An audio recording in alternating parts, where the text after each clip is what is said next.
Good day, everybody, and welcome to another edition of the Military and Foreign Affairs Network. I am your host, the voice of reason. Today, we are continuing our ongoing coverage of the war between the Russian Federation and Ukraine. And today, we start right off where we were yesterday of the ongoing Battle of Bakhmut. Ukrainian authorities are now calling this the most bloodiest battle of the war.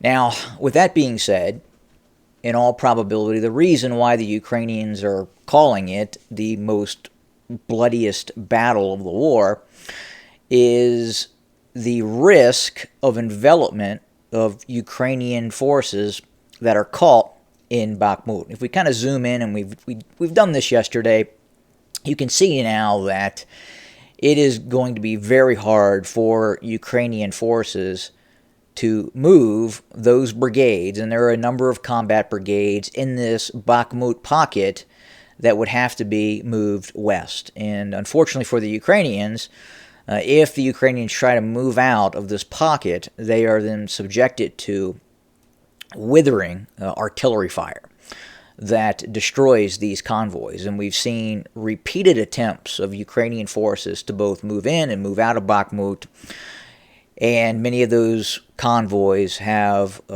met very, very dire fates.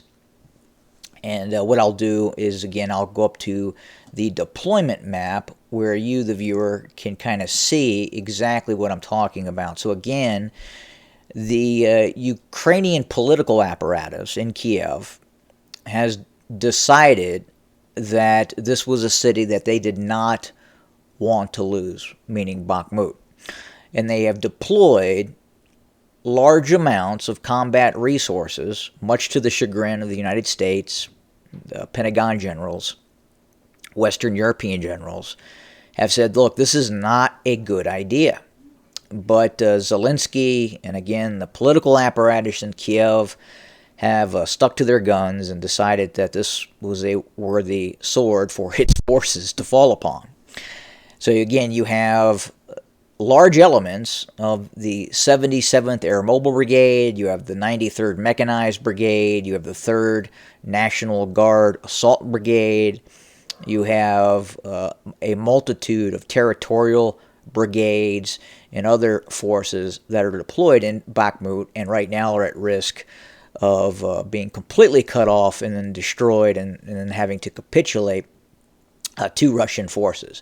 Some of the most heaviest fighting right now is taking place. If we kind of zoom in, again, this map gives you just a kind of a better view of the situation, is the main railway terminal in this locale.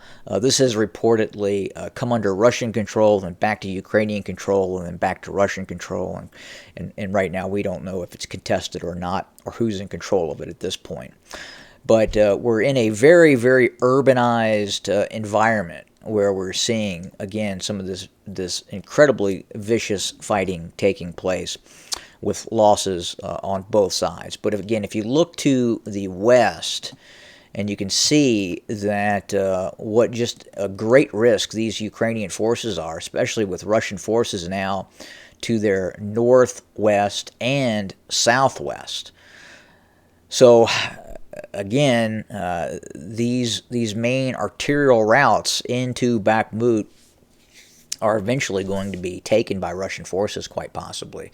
And again, just a dire situation for those Ukrainian troops in that area. If we go back to the deep state map, and we'll talk about some other fighting that has been going on. So in the last 24 hours, the Russians have targeted Ukrainian troop concentrations in Sloviansk.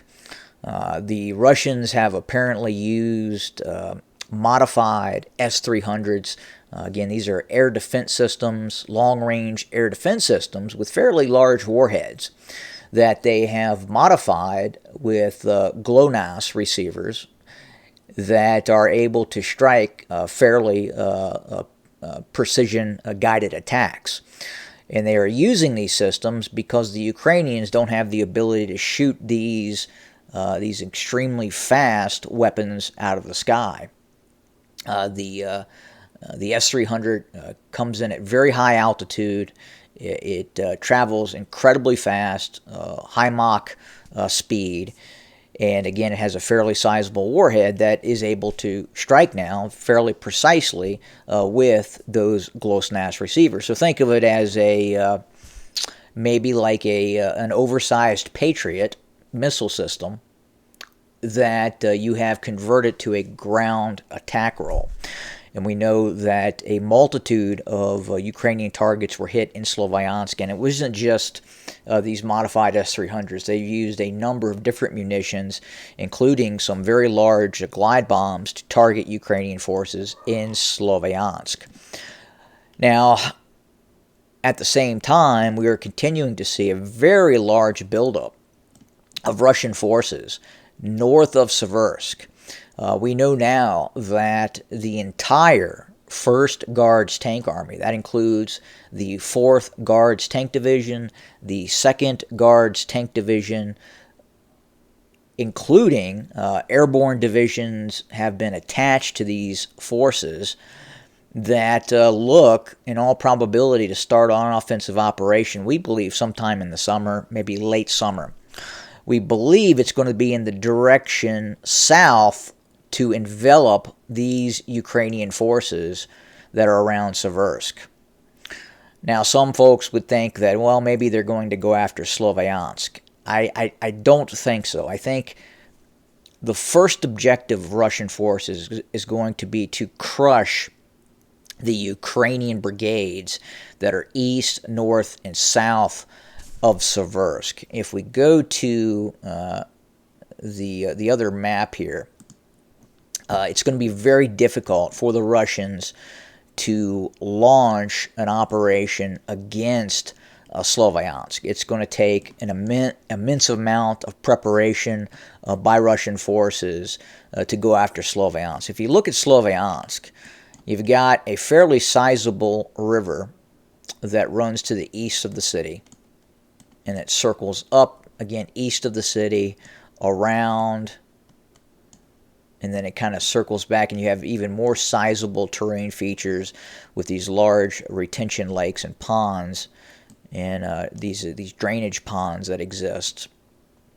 And then you go up even further north, and now you're near Liman, where you have a multitude of lakes, rivers, creeks, streams that, again, will be very difficult for the Russians to cross. So I think at this point, what the Russians are looking to do is mask northeast of Seversk, drive down and circle the Ukrainian forces near Seversk, and kind of push this salient or pocket back to where they're even closer to Sloviansk.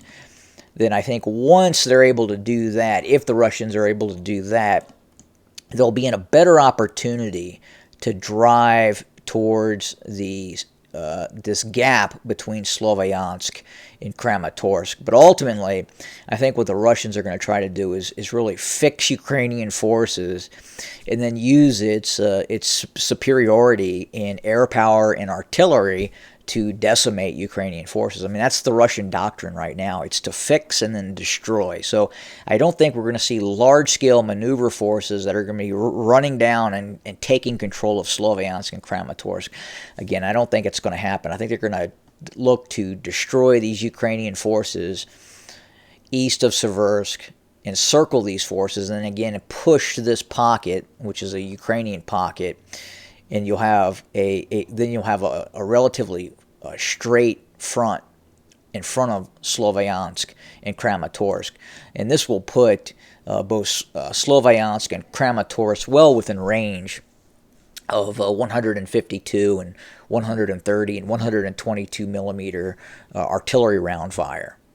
So I think that's what the Russians are looking to do. I think that's the goal, maybe coming into summer, late summer.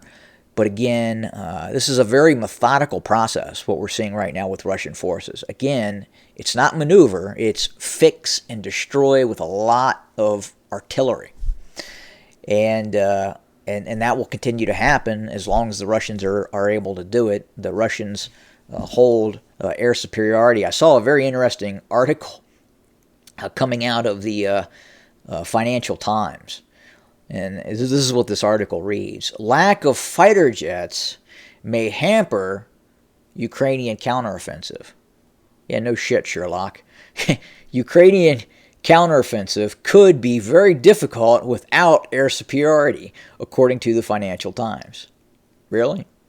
You think so? Of course.